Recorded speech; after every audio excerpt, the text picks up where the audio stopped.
Les travaux du centre hospitalier de Voiron se poursuivent sur la zone des Marteaux. Le CHV et le CHU Grenoble-Alpes qui fusionneront le 1er janvier. Le Premier ministre Édouard Philippe vient de signer le décret.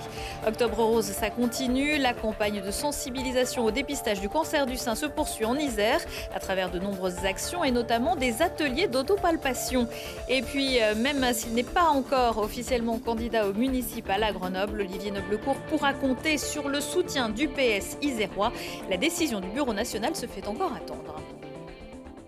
Bonsoir et bienvenue à tous dans ce JT du mercredi 16 octobre 2019. Toutes les heures à partir de 18h, l'essentiel de l'actualité du Grand Grenoble en moins de 10 minutes. Elle avait été demandée par l'Agence régionale de santé fin 2018. Le Premier ministre vient de signer le décret prévoyant la fusion entre le CHU Grenoble-Alpes et le centre hospitalier de Voiron au 1er janvier 2020. Pendant ce temps, à Voiron, le chantier du futur établissement amené à remplacer le vieil hôpital se poursuit. Lilian Veillé est allé se rendre compte sur place. À 1 an de la fin des travaux, le nouvel hôpital de Voiron prend forme et devrait tenir ses nouveaux délais. Le déménagement de l'hôpital actuel dans ses nouveaux locaux est prévu pour décembre 2020, avec une ouverture du centre hospitalier début 2021. Les 120 employés du chantier ont terminé une bonne partie des gros travaux dans les 2 bâtiments principaux. Le premier, le plateau technique, composé du secteur des urgences, des blocs opératoires, USIC, hôpital de jour et consultation externe, et un autre bâtiment que l'on appelle le plateau d'hébergement où nous aurons toutes les unités d'hospitalisation du futur hôpital de Voiron. La partie hébergement est terminée à 40% et les travaux du plateau technique sont avancés de moitié, mais on peut déjà voir à quoi les futurs locaux ressembleront avec un bloc opératoire témoin. On retrouve également les ambiances, donc on va retrouver le plafond soufflant qu'on retrouve généralement dans tous les blocs opératoires, un cialytique, c'est le système d'éclairage, et ici on aura un bras distributeur de fluide pour les anesthésistes. Une chambre de soins critiques témoin a également été équipée avec du matériel moderne, comme un bras d'anesthésie et un rail lève-malade qui sera présent dans toutes les chambres du futur hôpital. Le centre hospitalier de Voiron et le CHU de Grenoble vont d'ailleurs fusionner au 1er janvier prochain pour consolider l'offre de soins sur le territoire voironnais et accroître le partage d'informations entre les 2 établissements. On a déjà 30 postes médicaux partagés entre le CHU de Grenoble et l'hôpital de Voiron, et c'est vrai que c'est une dynamique que l'on souhaite conforter pour porter un projet médical fort sur le bassin de Voiron. La fusion est un accélérateur de ce projet médical et va permettre de conforter l'offre proposée sur le territoire du Voironnais. Le nouvel hôpital voironnais disposera de 197 lits d'hospitalisation et de 33 places ambulatoires. Et le Chuga est devenu tout récemment le premier CHU français à être certifié A par la Haute Autorité de Santé dans sa globalité et en première intention. Le CHU de Grenoble, tout comme la clinique mutualiste, participe à Octobre Rose, la campagne de sensibilisation au dépistage du cancer du sein organisée par le Centre de coordination de dépistage régional. Avec 12 000 décès par an, le cancer du sein est à la fois le plus fréquent et le plus mortel chez la femme. Chaque année, en France, 59 000 cas sont détectés. La survie à 5 ans est de 99 ans pour un cancer du sein détecté à un stade précoce. Entre 2 consultations chez le médecin, les femmes peuvent aussi apprendre à détecter des anomalies. La palpation reste une palpation médicale effectuée par un médecin et ça, c'est quelque chose à faire tous les ans. Il faut aller tous les ans, toute sa vie, à partir de 25 ans jusqu'à la fin de sa vie. Par contre, la surveillance médicale et le toucher, c'est très important pour donner des indications entre 2 examens. Et donc, qu'est-ce qu'on regarde? On va à la fois regarder visuellement, puisqu'on est les seuls à connaître bien la forme de nos seins, leur couleur, depuis qu'on est petite.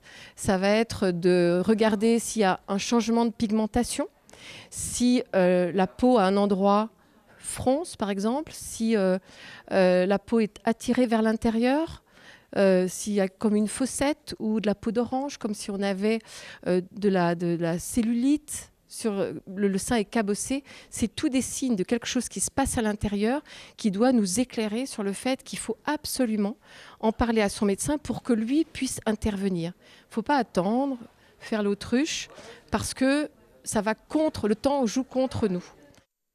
Et jeudi, la clinique mutualiste accueillera dans le hall de l'Institut Daniel Hollard des représentants d'associations, des produits dermocosmétiques dédiés aux femmes atteintes de cancer et une conseillère en images.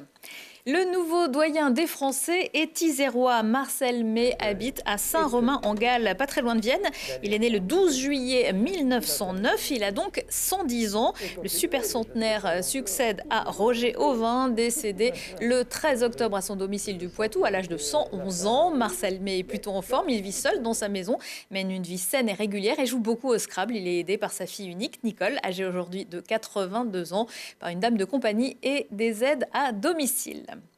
Au cas où, il y a quelques jours, les militants socialistes isérois avaient en grande majorité voté pour un soutien au collectif d'Olivier Noblecourt pour les élections municipales de 2020. Mardi soir, le Conseil fédéral du PS 38 a validé ce choix. Pour ses représentants, ce n'est pas parce que l'ancien adjoint de Michel Destot est aujourd'hui délégué interministériel à la lutte contre la pauvreté que le collectif Grenoble Nouvelle Ère est un sous-marin de la République En Marche. Les choses sont très simples. En Marche a investi la candidature d'Émilie Chalas depuis le mois de juillet sur la ville de Grenoble. Donc c'est elle la candidate d'En Marche. Olivier Noblecourt n'est pas un marcheur. Il travaille, il a une mission de délégué interministériel. Il n'est pas membre du gouvernement, il n'est pas un élu de En Marche, il n'a pas sa carte chez En Marche. Il a été socialiste et on peut rappeler son passé de socialiste. Donc pour nous, il n'y a pas d'ambiguïté entre les deux. C'est dans une optique de premier tour et c'est offrir une alternative à gauche aux Grenoblois qui seraient déçus d'Éric Piolle mais qui ne veulent pas se réfugier chez Alain Carignon ou encore moins chez Émilie Chalas qui représente le gouvernement. On pense qu'il y a un électorat de gauche sur Grenoble qui doit peser aux environs de 60 à 65%. Et aujourd'hui, dans les sondages, Éric Piolle est loin de ce chiffre-là. Donc on pense qu'il y a une place pour une liste alternative à gauche au premier tour. Et pour l'instant, Olivier Noblecourt n'est toujours pas officiellement candidat. Le maire sortant, Éric Piolle, publie lui aujourd'hui ce livre « Grandir ensemble, les villes réveillent l'espoir » aux éditions Les Liens qui libèrent. L'élu explique, je cite, « Face à l'inertie des États, les villes se lèvent pour la justice sociale et environnementale, du contre-pouvoir à l'institution. Je partage ici expérience, victoire, frustration et défis à venir. » Fin de citation. Éric Piolle qui se verrait bien faire un second mandat. Plus que quelques jours pour aller découvrir au musée Hébert à La Tronche l'exposition consacrée au peintre John King qui s'arrête dimanche. L'artiste hollandais a choisi l'aquarelle pour partager les reliefs isérois entre néoclassique et impressionniste. Laurie Baillet. À l'occasion du bicentenaire de sa naissance, le musée Hébert rend hommage au peintre paysagiste hollandais John King. L'artiste qui a choisi la France pour peindre et pour vivre travaille notamment à Paris et en Normandie avec Monet. Il apporte un regard neuf sur la capitale et s'attache à peindre des monuments sur le vif des tranches de vie. Ce qu'il aime, c'est capter la lumière en réalité. Et une de ses qualités, quand on voit ces tableaux, c'est qu'il connaît la vie, il connaît les gestes des ouvriers. Il y a toujours l'activité de la vie quotidienne qui est très présente.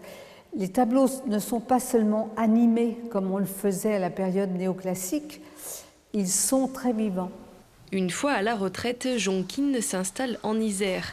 Il se consacre alors exclusivement à l'aquarelle et trouve dans la lumière du Dauphiné et dans les collines de la Bièvre une grande liberté d'expression où il ne retient que l'essentiel. John King va aller sur nature peindre la campagne et les paysans qui travaillent. C'est étonnant pour lui. Il vient du plat pays et il découvre un paysage barré par une ligne de massifs. À cette époque-là, il peint plus pour le plaisir de la découverte des aquarelles sur le motif que pour vendre. Par la liberté de son style et la fraîcheur des couleurs, John King est considéré comme l'un des précurseurs de l'impressionnisme.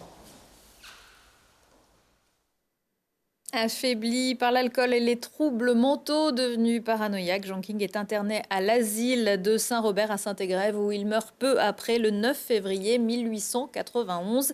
Il est enterré à la Côte Saint-André. On a frôlé l'incident diplomatique mardi soir à Pôle Sud, avant le coup d'envoi du match de Ligue des Champions entre Grenoble et Berne. Au moment de la présentation des équipes, c'est le drapeau et l'hymne suédois qui ont été lancés. Même si la plupart du staff suisse a pris la bourde avec humour, on a quand même entendu quelques sifflets dans la patinoire grenobloise. Pour le reste, les Brûleurs de Loups, qui de toute façon étaient déjà éliminés de la compétition, ont été battus 3-1 par les Bernois. Finalement, le prochain match des champions de France, ce sera à Pôle Sud vendredi pour accueillir les Aigles de Nice. Chouchou en voiture avec Voyons Voir, jeudi à 20h45, le magazine des 4 chaînes locales. BFM Lyon, Télé Grenoble, TL7 et 8 Mont-Blanc vous emmène en Ardèche, dans les gorges du Doubs, à bord de wagons mythiques qui ont marqué le cinéma et à la rencontre des charmes ardéchois. Et puis à Chamonix pour une balade dans le train à crémaillère du Mont-en-Vert. Prochain rendez-vous avec l'actu dans 1 heure et en replay sur télégrenoble.net. Excellente soirée à tous.